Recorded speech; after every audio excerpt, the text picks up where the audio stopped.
오래된 마음 하나가 그날 비로소 말을 건넜습니다. 늦은 봄의 끝자락, 햇살이 아파트 창문 너머로 부드럽게 스며들고 있었다. 김 여사는 부엌 한켠에서 찜솥의 김을 가만히 바라보다가 잠시 멈춰선 채 깊게 숨을 들이켰다. 오늘은 손주가 태어난 지 꼭 1년이 되는 날이었다. 그토록 기다리던 첫 손주, 모두가 웃으며 축하해야 할 날이지만 이상하게도 김 여사의 가슴 어딘가에는 조용한 파문이 번져가고 있었다. 부엌에서 나는 냄새는 오랜 세월의 냄새였다. 메추리알 조림, 잡채, 갈비찜, 그리고 미역국. 한때는 식구 5이 둘러앉던 밥상이었지만 이제는 늘 혼자였다. 아들은 출근하느라 바쁘고 며느리는 아기를 돌보느라 정신이 없었다. 손주는 사랑스러웠지만 그 집의 공기는 어쩐지 김 여사가 익히 알던 가족의 온기와는 조금 달랐다. 며느리 수지는 결혼 초부터 말이 적은 편이었다. 예의는 있었지만 낯가림이 심했고 시어머니인 김 여사 앞에서는 언제나 조심스러웠다. 김 여사는 그런 며느리가 처음엔 야속하기도 했지만 세상 물정 모르는 젊은 사람이라 생각하며 그냥 넘겼다. 요즘 세대가 다 그렇지 뭐. 그렇게 스스로를 달래며 지냈지만 어느 순간부터는 그 조용함이 벽처럼 느껴졌다. 그 벽은 시간이 지날수록 두꺼워졌다. 손주가 태어나던 날, 수지는 제왕절개 수술을 마치고 회복실에 누워 있었다. 김 여사는 꽃바구니를 들고 들어갔지만 며느리는 눈을 뜨지도 못한 채 힘없이 누워 있었다. 그때 김 여사는 그래도 아들 낳았으니 얼마나 다행이냐 하고 습관처럼 내뱉었던 말이 있었다. 그 말에 며느리의 눈가가 살짝 흔들렸지만 그 순간 김 여사는 그 의미를 몰랐다. 그저 축하의 인사로만 여겼던 그 말이 누군가에게는 칼처럼 꽂힐 수도 있다는 걸 그때는 정말 몰랐던 것이다. 그 후로 며느리는 예전보다 더 조용해졌다. 아기가 태어나고 집은 늘 분주했지만 그 안의 공기는 묘하게 무겁게 가라앉아 있었다. 김 여사는 여러 번 도와주려 했지만 며느리는 괜찮아요, 어머니. 제가 할게요. 하며 늘 정중하게 거리를 두었다. 그 말투는 차갑지도 따뜻하지도 않았다. 그저 예의의 선을 넘어오지 않으려는 사람의 말투였다. 시간이 지나면서 김 여사는 점점 자신이 그 집안에서 손님 같은 존재가 되어가고 있음을 느꼈다. 새벽에 나와 부엌을 정리하고 조용히 김치를 꺼내 밥상에 올리며 아기 울음이 들리면 슬그머니 방문 앞까지 다가가 보았지만 늘 닫힌 문 너머에서 며느리의 낮은 자장가 소리가 들려올 뿐이었다. 그렇게 1년이 흘러 손주의 돌잔치 날이 다가왔다. 그날 아침은 유난히 맑았다. 김 여사는 새벽부터 깨끗이 얼굴을 씻고 평소보다 단정하게 화장을 했다.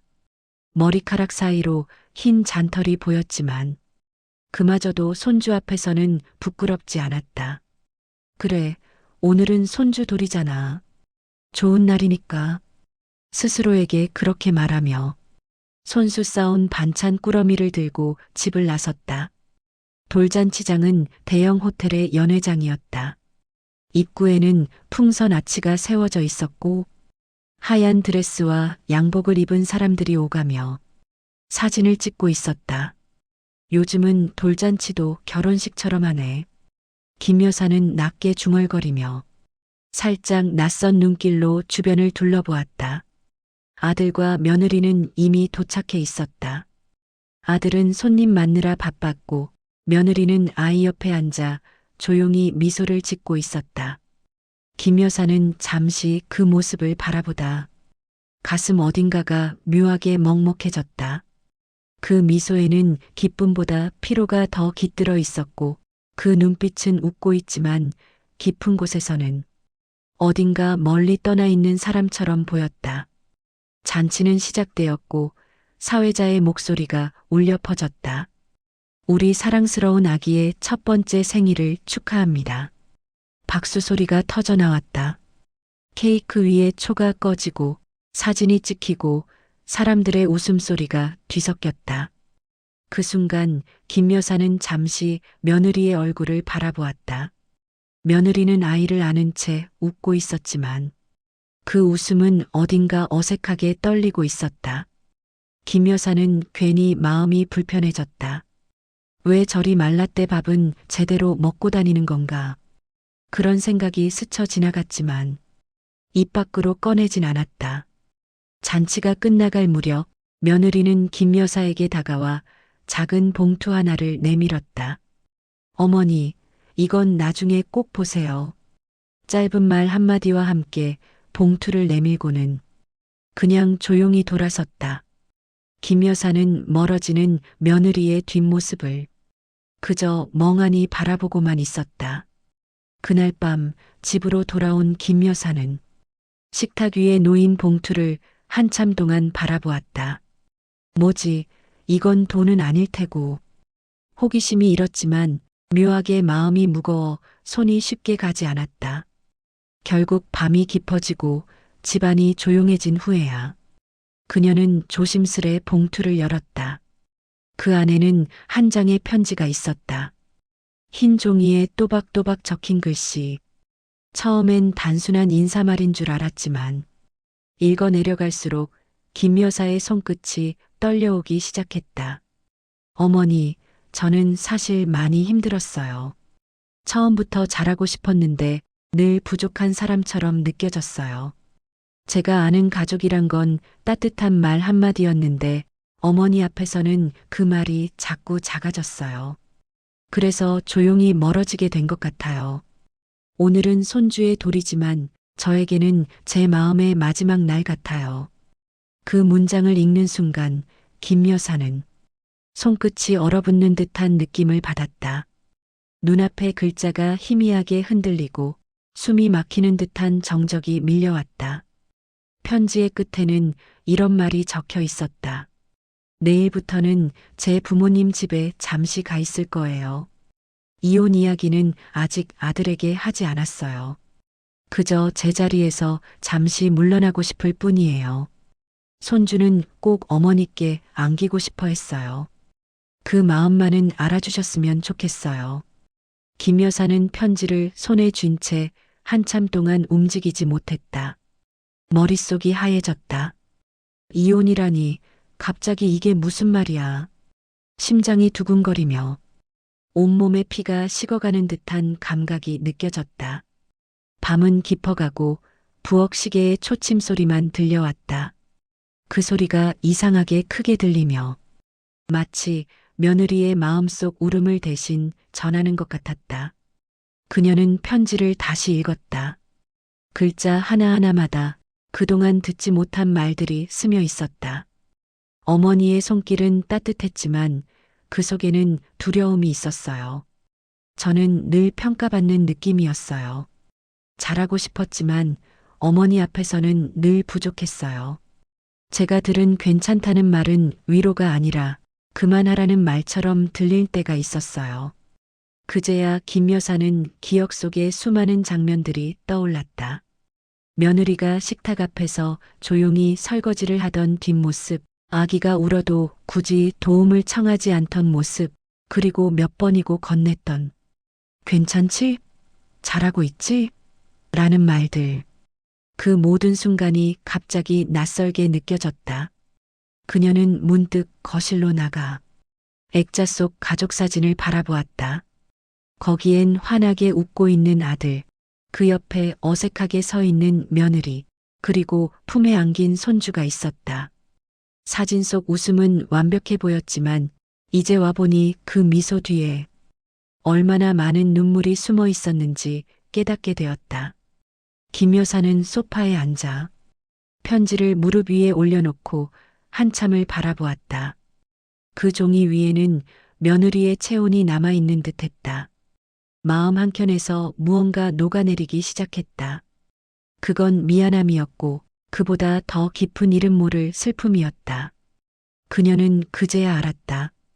자신이 며느리를 얼마나 모른 채 살아왔는지, 도와준다고 했던 일들이 사실은 간섭이었음을, 걱정이라 말하던 말들이 결국 며느리를 더 멀어지게 했음을.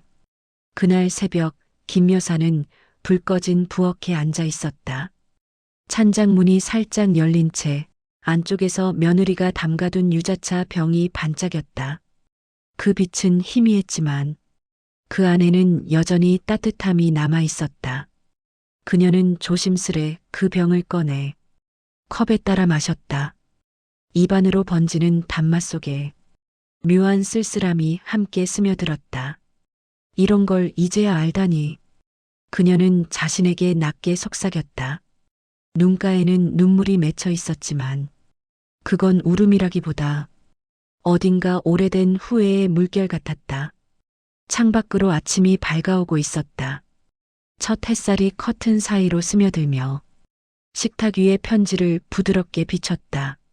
그 빛 속에서 김 여사는 천천히 눈을 감았다. 무언가가 끝나고 또 무언가가 새로 시작되는 느낌이 들었다. 그건 며느리의 부재가 아니라 비로소 그녀의 마음이 누군가의 고통을 제대로 느끼기 시작한 시간이었다. 그렇게 새로운 하루가 시작되고 있었다. 밤새 잠을 이루지 못한 김 여사는 편지를 품에 안은 채로 새벽을 맞았다.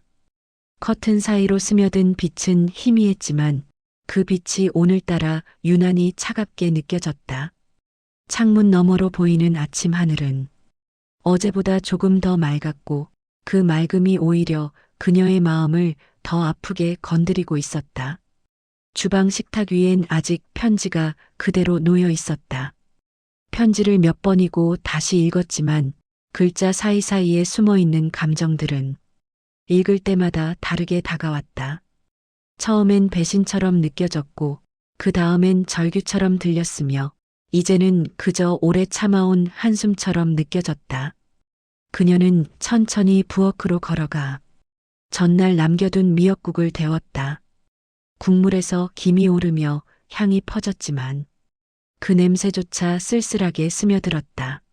한 숟갈 떠서 입에 넣으니 짠맛보다 먼저 후회가 목을 타고 내려왔다.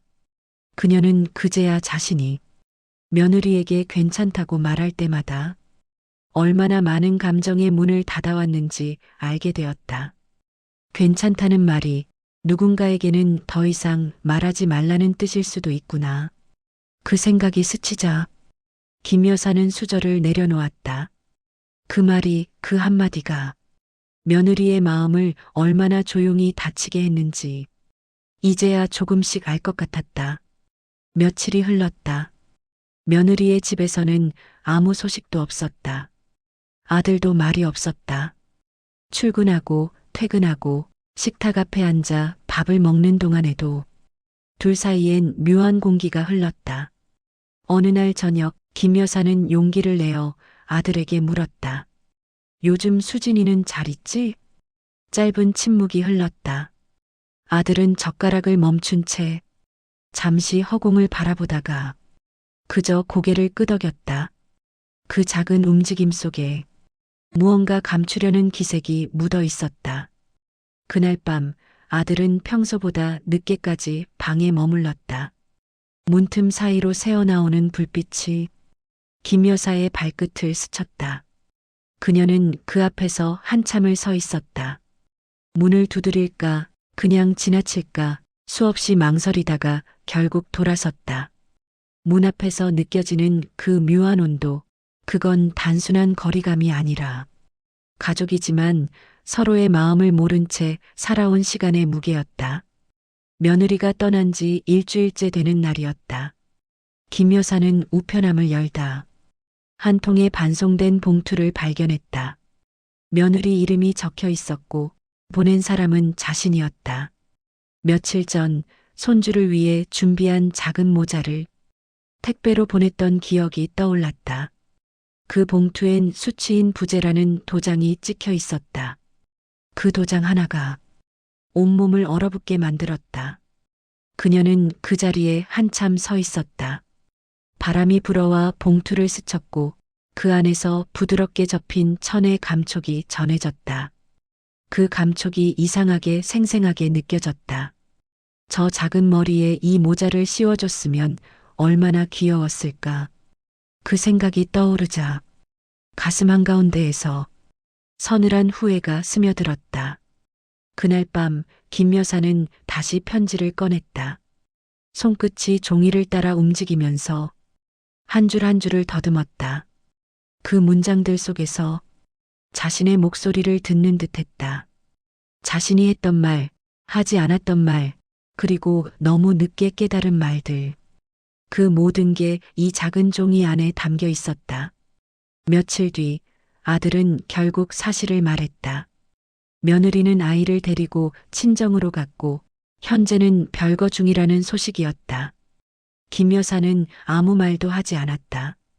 단지 고개를 끄덕이며 그래, 잠깐 그럴 수도 있지. 그렇게 말했지만 그 목소리는 이미 무너져 있었다. 그날 밤 그녀는 오래된 앨범을 꺼냈다. 거기엔 결혼식 사진, 신혼여행 사진, 그리고 출산 후 찍은 가족 사진이 있었다. 사진 속 며느리는 늘 미소를 띠고 있었지만 그 미소가 진심이었는지 이제는 알 수 없게 되어 있었다. 그녀는 사진 위에 손을 얹었다. 사진 속 며느리의 손끝에 자신의 손을 포갠 채 천천히 눈을 감았다. 그때 왜 조금 더 물어보지 못했을까? 괜찮냐고, 힘들지 않냐고 진심으로 한 번만 물어봤더라면 그녀의 속눈썹 끝에 맺힌 눈물이 사진 위로 떨어졌다. 그 물방울이 번지며 사진 속 미소를 천천히 흐릿하게 만들었다. 다음 날 김 여사는 버스를 타고 며느리의 친정이 있는 마을로 향했다. 서울에서 2시간 반쯤 되는 거리. 창밖으로 흐르는 풍경은 봄빛이 채 가시지 않은 들판이었다. 들판 끝에 벚꽃잎이 흩날리고 있었고 그 잎들이 바람에 흘러가며 마치 누군가의 말 못한 마음처럼 흔들리고 있었다. 버스가 멈춰섰을 때 그녀는 잠시 자리에서 일어나지 못했다. 손에 꼭 쥔 봉투 안에는 며느리에게 다시 쓴 편지가 들어 있었다. 미안하다는 말이 전부였지만 그 한마디를 꺼내는 게 이렇게 어려운 일이라는 걸 그녀는 처음 알았다. 작은 마을길을 걸어가며 그녀는 사람들의 얼굴을 바라보았다. 누군가 장을 보고 돌아오고 아이들이 자전거를 타고 지나가고 봄 햇살이 벽에 부딪혀 반짝였다. 그 평범한 풍경 속에서 그녀는 오히려 세상의 모든 감정이 조용히 흐르고 있음을 느꼈다. 며느리의 친정집 앞에 다다랐을 때 문은 굳게 닫혀 있었다. 초인종을 누르려다 손이 멈췄다. 유리문 너머로 작은 신발 한 켤레가 보였다. 손주의 신발이었다. 작고 하얀 운동화, 그 옆에는 아직 마르지 않은 젖병이 놓여 있었다.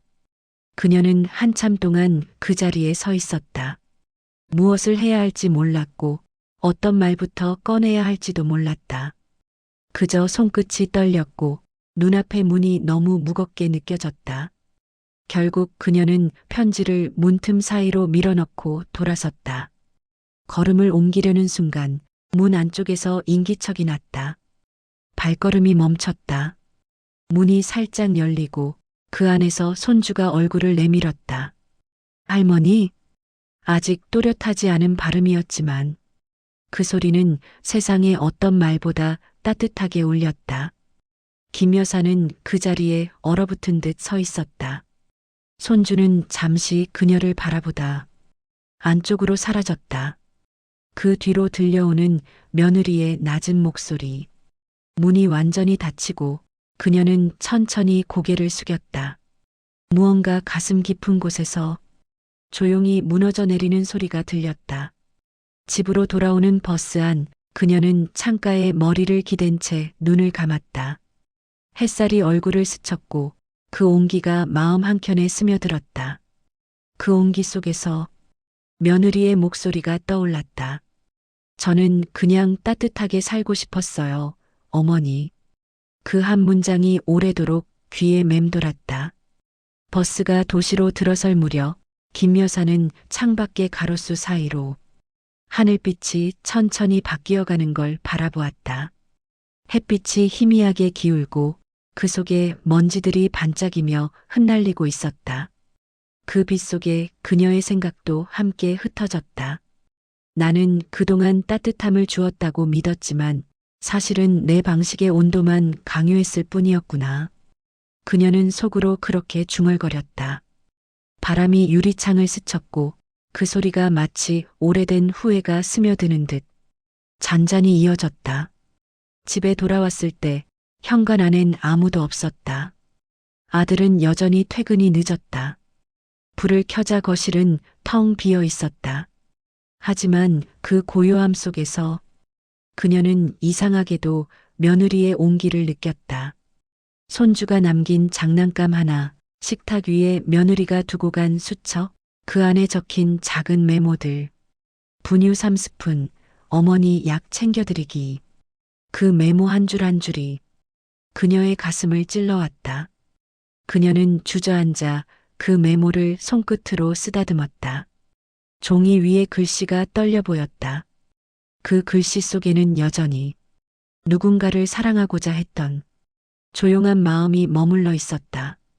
밤이 깊어가자 창문 밖에서 봄비가 내리기 시작했다. 그 빗소리가 부드럽게 벽을 두드렸고 그녀는 그 소리에 맞춰 조용히 숨을 골랐다. 그 소리 안에는 용서와 그리움이 함께 섞여 있었다. 그녀는 조용히 속삭였다. 다음에 만나면 따뜻하게 안아줄게. 그 말이 공기 중으로 흩어지며 빗방울 사이로 번져갔다. 그렇게 또 하나의 밤이 흘러가고 있었다. 며느리가 떠난 지 2달째 되는 봄날이었다. 계절은 어느새 초여름의 문턱에 닿아 있었고 김 여사의 집 안에는 여전히 그날의 공기가 머물러 있었다. 햇살은 달라졌지만 공기 속엔 여전히 묘한 정적과 미처 닿치지 못한 감정의 냄새가 남아 있었다. 부엌 찬장 위엔 며느리가 남겨두고 간 유자차 병이 아직 있었다. 라벨의 글씨는 희미해졌고 병 입구는 끈적였다. 그녀는 매번 그 병을 치우려다가도 손이 가지 않았다. 그 안에는 단순한 차가 아니라 마음 한 조각이 그대로 남아있는 듯 했기 때문이었다. 그녀는 가끔 그 병 앞에 앉아 며느리의 손끝을 떠올리곤 했다. 작고 하얗던 손, 늘 조용히 움직이던 손, 그 손이 얼마나 많은 말 대신으로 세상을 버텨왔는지 이제야 조금씩 알 것 같았다. 아들은 여전히 말이 없었다. 회사는 바쁘다고 했고 퇴근은 점점 늦어졌다. 식탁에 마주 앉는 시간은 줄었고 대화는 줄어들다가 결국 서로의 숨소리만이 식탁 위를 스쳐 지나갔다. 김 여사는 그 침묵 속에서 아들이 며느리를 얼마나 그리워하는지 느낄 수 있었다. 하지만 묻지 않았다. 묻는다고 해서 상처가 줄어드는 것도 아니었고 어쩌면 자신이 그 상처의 한가운데에 있다는 사실을 이미 알고 있었기 때문이었다. 어느 날 오후 김 여사는 문득 며느리의 집으로 전화를 걸었다. 그 번호는 손가락이 스스로 기억하고 있는 듯 자연스러웠다. 전화는 길게 울리다가 이내 끊겼다. 한 번 더 눌러볼까 하다가 멈췄다. 그녀는 핸드폰을 내려놓고 손바닥으로 이마를 짚었다. 그 짧은 울림 속에 한때의 모든 말과 시간들이 스쳐 지나갔다. 그녀는 다시 부엌으로 돌아가 식탁 위에 손주 사진을 올려놓았다. 돌잔치 날 찍은 사진이었다. 작은 양복을 입은 손주의 얼굴엔 아직 세상을 다 모르는 듯한 순한 웃음이 있었다. 그 웃음을 보며 김 여사는 무언가 가슴 깊은 곳에서부터 천천히 흔들리는 것을 느꼈다. 그건 그리움이면서 용서받고 싶은 마음이기도 했다. 그녀는 그날의 편지를 다시 꺼내 들었다. 종이는 여러 번 접혀 있었고 모서리엔 손때가 묻어 있었다. 이제는 거의 외우다시피 한 문장이었다. 저는 그냥 따뜻하게 살고 싶었어요. 그 단순한 한 줄이 이토록 무겁게 가슴을 누를 줄은 몰랐다. 그녀는 그 문장을 소리내어 읽었다. 그러자 마치 방 안의 공기가 흔들리며 누군가 곁에 앉아 있는 듯한 기분이 들었다. 그날 밤 아들이 늦게 들어왔다. 얼굴은 피곤에 젖어 있었고 눈빛은 멍했다.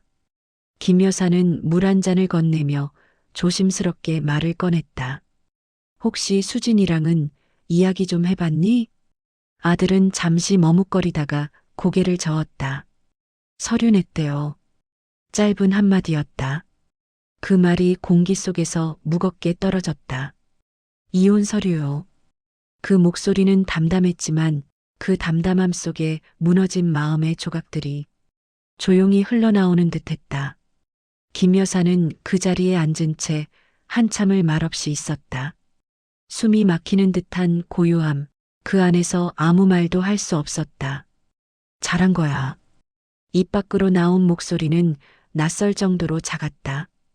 그녀는 그 말이 위로인지 회피인지 스스로도 알 수 없었다.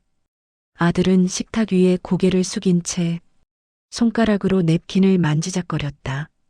그 모습이 어쩐지 어린아이처럼 보였다. 김 여사는 그 모습을 보며 자신의 아들이 아직도 누군가의 품이 필요한 사람이라는 걸 그제야 깨달았다. 며칠 뒤 김 여사는 우연히 요양원에 있는 지인에게서 전화 한 통을 받았다. 같이 봉사하러 오던 이웃이었다. 김 여사님, 이번 주에 나들이 가요. 함께 나오시면 어때요? 그녀는 처음엔 망설였다. 하지만 집안의 공기가 너무 무거워서 그 무게를 잠시라도 벗고 싶었다. 그렇게 오랜만에 외출을 결심했다. 요양원 나들이 날, 그녀는 버스에 올라 창가에 앉았다. 버스가 움직이며 마을길을 따라 천천히 흘러갔다. 노인들의 웃음소리, 봄바람에 흔들리는 창문, 그리고 멀리 보이는 들판. 그 모든 것이 평화로워 보였지만 그녀의 마음은 여전히 어디에도 닿지 못한 채 공중에 떠 있는 듯했다. 버스가 잠시 멈춘 곳은 작은 시골 교회 앞이었다. 거기엔 요양원 어르신들이 줄지어 앉아 있었고 자원봉사자들이 음료를 나눠주고 있었다. 그녀는 작은 의자에 앉아 멍하니 하늘을 바라보았다. 하늘은 유난히 맑았고 그 속에서 오래전 남편의 얼굴이 떠올랐다. 남편은 일찍 세상을 떠났지만 그가 남긴 말들이 여전히 가슴에 남아 있었다. 사람 마음은 말로 다 안 보여, 여보. 특히 조용한 사람일수록 더 그래. 그 말이 유난히 선명하게 떠올랐다. 그녀는 조용히 손을 모았다. 그제야 며느리의 조용함이 얼마나 깊은 외침이었는지 알 것 같았다.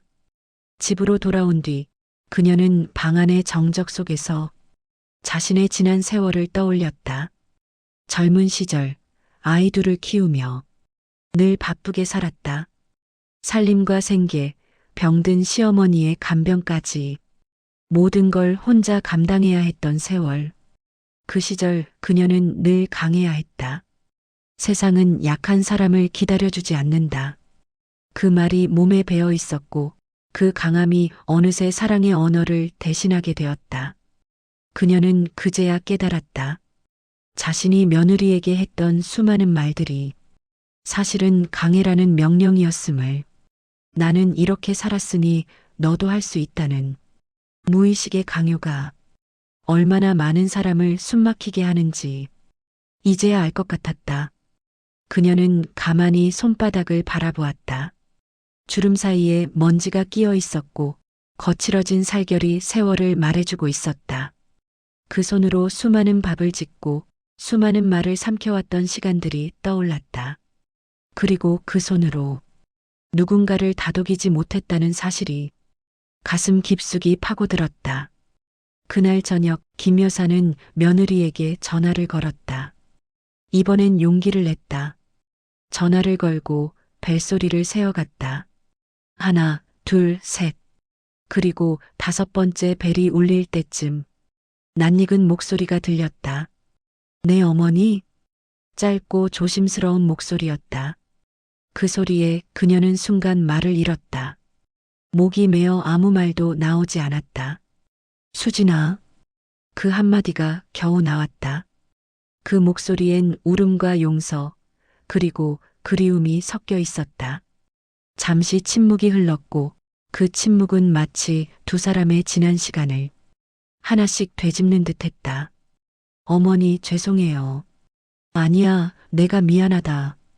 두 사람의 말은 겹치지 않으려 조심스럽게 흘러나왔다. 그 말들 사이로 오래된 벽이 조금씩 무너지는 소리가 들렸다. 아기도 잘 있어요. 그래, 다행이구나. 이제 조금씩 괜찮아지고 있어요. 그 말이 얼마나 따뜻하게 들렸는지 김 여사는 눈을 감고 천천히 숨을 내쉬었다. 그 숨결 속에 며느리의 마음이 스며드는 듯했다. 전화를 끊고 난 뒤에도 그녀는 한참 동안 휴대폰을 쥔 채 있었다. 아직 따뜻한 온기가 남아 있었고 그 온기가 손끝에서 마음으로 천천히 번져갔다. 며칠 뒤 그녀는 손주를 보기 위해 조심스레 며느리의 집 근처까지 갔다. 문 앞에 서니 심장이 빠르게 뛰었다. 초인종을 누를 용기는 나지 않았지만 창문 너머로 들려오는 아이의 웃음소리에 그녀는 발끝을 멈췄다. 그 웃음은 세상의 모든 용서를 닮아 있었다. 그녀는 그 소리를 들으며 살짝 미소를 지었다. 그 미소 안엔 지난 세월의 후회와 지금의 고마움이 함께 스며 있었다. 그리고 그 순간 문틈 사이로 손주가 고개를 내밀었다. 작은 손이 문고리를 잡고 있었고 그 옆에서 며느리의 목소리가 들렸다. 엄마 오셨어요? 그 한마디에 김 여사는 숨을 멈췄다. 엄마라는 호칭이 어색하게 느껴졌지만 그 말 속엔 용서와 새로운 시작이 함께 묻어 있었다. 그녀는 고개를 끄덕이며 조심스레 안으로 들어섰다. 방 안에는 봄빛이 흘렀고 손주는 바닥에서 장난감을 굴리고 있었다. 그 모습이 눈부시게 평화로워 눈가가 뜨거워졌다. 그녀는 조용히 앉아 손주를 바라보았다. 그 작은 손이 장난감을 굴리는 동안 그녀의 마음도 함께 굴러가며 조용히 제자리를 찾아가고 있었다. 그날 저녁 며느리와 그녀는 부엌에서 마주 앉았다. 오랜만에 함께 밥을 지었다. 말은 많지 않았지만 그 침묵 속엔 예전과 다른 온기가 있었다. 김 여사는 밥솥 뚜껑을 열며 말했다. 요즘은 뭐 먹고 사니? 그냥 아기 이유식 만들면서요. 그래, 잘했어. 그게 제일이지. 그녀의 목소리는 부드러웠고 며느리는 그 말에 조용히 미소를 지었다. 밥이 익어가는 냄새가 부엌 가득 퍼졌다. 그 냄새 속에는 오랜 세월이 쌓인 마음의 먼지가 천천히 사라지는 듯한 온기가 있었다. 밤이 깊어가자 김 여사는 손주의 머리맡에 앉았다. 손주는 잠든 얼굴로 숨을 고르고 있었다. 그 숨결이 세상에서 가장 고요한 음악처럼 느껴졌다. 그녀는 손주의 머리카락을 쓰다듬으며 조용히 속삭였다. 이 아이가 자라면 나 같은 어른이 되지 않게 해줘야지. 그 말은 기도가 되어 공기 속으로 천천히 스며들었다. 그 순간 그녀는 알 수 없는 평온함에 잠겼다. 비로소 마음 한켠의 문이 열리고 오래 닫혀있던 슬픔이 부드럽게 흘러나오기 시작했다. 창밖에는 다시 봄비가 내리고 있었다. 그 빗소리는 며느리의 웃음처럼 고요했고 그 고요함 속에서 김 여사는 자신도 모르게 눈을 감았다. 그 눈꺼풀 아래로 작은 빛 하나가 스며들며 마음을 따뜻하게 적시고 있었다. 그건 잃어버린 가족의 온기였고 다시 시작되는 사랑의 조짐이었다. 시간은 다시 흘러 여름이 깊어가고 있었다. 한동안 비가 잦았던 날들이 지나고 햇살은 점점 더 진한 색으로 변해가고 있었다. 김 여사는 아침마다 작은 정원으로 나가 감자꽃과 토마토 잎을 바라보곤 했다. 며느리와 손주가 다시 오가며 지내게 된 집은 이전과는 전혀 다른 공기를 품고 있었다. 부엌엔 언제나 누군가의 발자국 소리가 들렸고 식탁 위엔 늘 따뜻한 음식이 올려져 있었다. 그 평범한 일상이 그녀에게는 기적처럼 느껴지고 있었다. 손주는 이제 막 걸음마를 시작했다. 작은 발로 방안을 어설프게 걸으며 넘어질 때마다 응응하며 웃었다. 그 웃음이 울음보다 컸고 그 웃음 하나만으로도 하루가 가벼워졌다. 김 여사는 손주를 안아 올리며 그 작디작은 몸에서 퍼지는 체온을 느꼈다. 그 온기는 어쩐지 자신이 잃어버렸던 사랑의 온도 같았다. 가슴 깊은 곳에서 오래된 무언가가 조용히 풀려나오는 듯했다. 며느리 수지는 예전보다 말이 많아졌다. 작은 일에도 웃음을 지었고 가끔은 김 여사에게 요리를 물어보았다. 어머니, 장조림은 고기 삶을 때 뭐 넣어요? 그런 질문 하나에도 김 여사의 마음은 묘하게 따뜻해졌다. 생강 조금 넣어야 냄새 안 나지. 그녀의 목소리는 조심스러웠지만 그 속에는 미묘한 떨림이 있었다. 그 떨림은 미안함이 아니라 다시 마음을 내보이는 용기였다. 하루는 수진이 김 여사의 방 문을 두드렸다. 손에는 작은 봉투가 들려 있었다. 어머니, 이거. 김 여사가 받으려 하자 수진은 고개를 저었다. 지난번 편지 돌려드리려고요. 이젠 저보다 어머니께 있는 게 더 맞을 것 같아서요. 김 여사는 잠시 말이 막혔다. 그 봉투는 한때 그녀의 삶을 무너뜨렸던 편지였다. 그 안에는 며느리의 울음이 있었고 그 울음 속엔 자신의 그림자가 있었다. 그녀는 조심스럽게 봉투를 받아 손끝으로 매만졌다. 그리고 천천히 미소를 지었다. 그래, 이제 이건 그냥 우리가 지나온 시간이겠지. 편지는 여전히 그대로였다. 종이는 누렇게 바랬고 글씨는 약간 번져 있었다. 하지만 그 문장 하나하나가 이제는 그녀를 아프게 하지 않았다. 오히려 그 문장 속에서 삶의 모양이 조금씩 보였다. 어머니, 저는 따뜻하게 살고 싶었어요. 그 문장은 여전히 빛나고 있었고 그 빛이 지금의 집안을 비추고 있는 듯했다. 그날 저녁 김 여사는 손주를 재워두고 베란다에 앉아 있었다. 창밖에서 들려오는 매미 소리가 한여름의 숨결처럼 들려왔다. 그녀는 부드럽게 부는 바람 속에서 지난 세월을 되짚었다.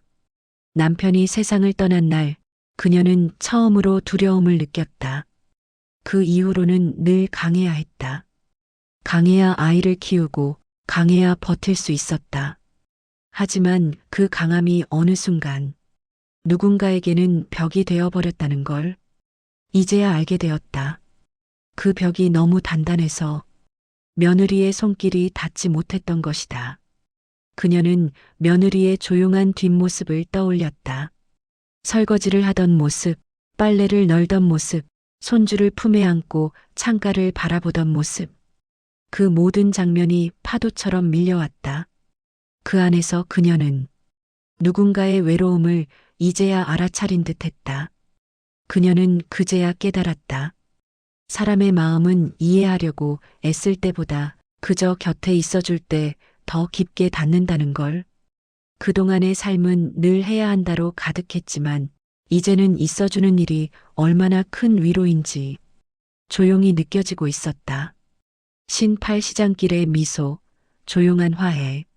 며느리와의 관계는 천천히 그러나 확실하게 달라지고 있었다.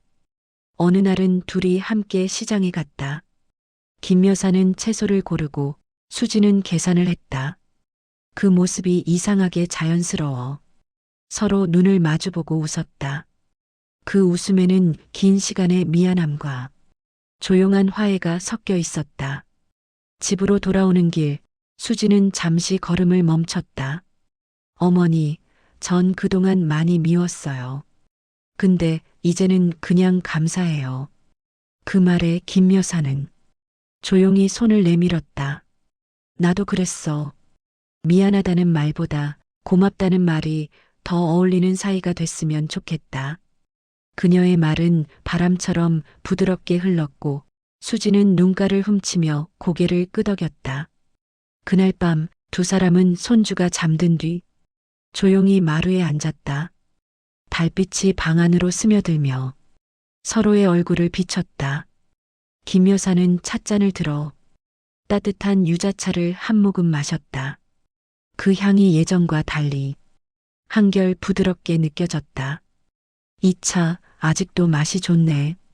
작년에 제가 담근 거예요. 다음엔 같이 담가요. 그 짧은 말 속에 지난 모든 날의 거리가 녹아내리는 듯했다. 두 사람은 한동안 아무 말도 하지 않았다. 그저 서로의 존재를 느끼며 앉아 있었다. 그 침묵은 어색하지 않았고 그 속에는 이해와 수고의 시간이 함께 머물러 있었다. 밖에서는 풀벌레 소리가 들려왔고 그 소리 위로 바람이 살짝 스쳤다. 그 바람이 두 사람의 머리카락을 살짝 흔들었다. 그 순간 김 여사는 느꼈다. 자신이 그토록 바라던 평온이 결국은 이런 모습이었음을. 며칠 뒤 김 여사는 오래된 서랍을 열어 편지를 꺼냈다. 그 편지를 조용히 화분 옆에 묻었다. 이제 이건 흙으로 돌아가야지. 그녀는 손끝으로 흙을 덮으며 속삭였다. 이건 아픔이었지만 이제는 사랑이 되었으니까.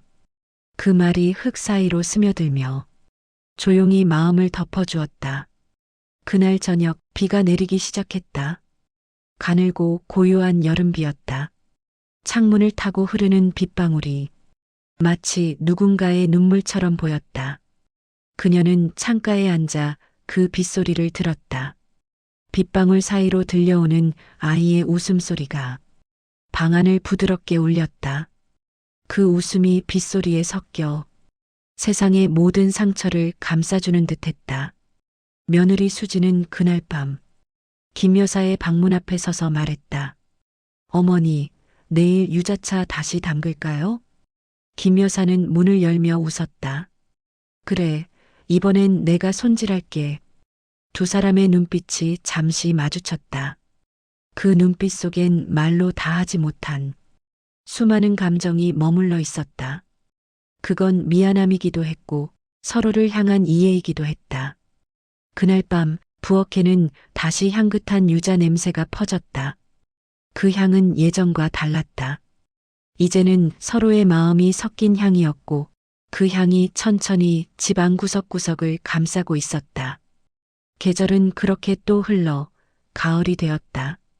집 앞에 은행잎이 노랗게 물들었고 마당 한켠의 감나무가 열매를 맺었다. 김 여사는 아침마다 감나무를 바라보며 손주에게 말했다. 이건 내가 태어난 해에 심은 나무야. 손주는 고개를 끄덕이며 감나무 아래서 손뼉을 쳤다. 그 웃음이 바람에 실려나갔고 그 바람이 집안을 따뜻하게 감쌌다. 그녀는 문득 생각했다. 삶이란 어쩌면 이런 감나무 같은 것일지도 모른다고. 봄에는 꽃이 피고 여름에는 그늘을 만들고 가을에는 열매를 맺고 겨울에는 쉬는 것처럼 보여도 그 안에서는 여전히 무언가 자라나고 있다는 것을. 그날 저녁 하늘은 유난히 붉게 물들었다. 햇빛이 창문을 통해 방 안으로 들어오며 모든 것을 금빛으로 감쌌다. 김 여사는 조용히 창가에 앉아 하늘을 바라보았다. 그 하늘빛 속에서 남편의 얼굴이, 며느리의 웃음이, 손주의 웃음이 한데 섞여 따뜻하게 번져 있었다. 그녀는 천천히 눈을 감았다. 마음속에서 누군가의 목소리가 들려왔다. 괜찮아요, 어머니. 그 목소리가 오래전 며느리의 것인지 지금의 자신에게서 나온 것인지 알 수 없었다. 다만 그 목소리가 너무도 다정해서 그녀는 눈을 떴다. 바람이 커튼을 흔들고 있었다. 그 바람 속에 살아온 날들과 용서받은 순간들이 조용히 스며들어 있었다. 그녀는 그렇게 생각했다. 인생이란 결국 누군가에게 미안함을 남기며 배우는 일이고 그 미안함을 품은 채 조금씩 따뜻해지는 과정이라는 것을 그날 밤 김 여사는 잠이 들기 전 마지막으로 속삭였다. 수진아, 고맙다. 그리고 사랑한다. 그 말이 공기 속으로 스며들며 집안을 천천히 감싸 안았다. 그 온기 속에서 손주의 숨결이 고르게 들려왔다. 그리고 세상은 그렇게 조용히 다음 날의 아침으로 걸어가고 있었다.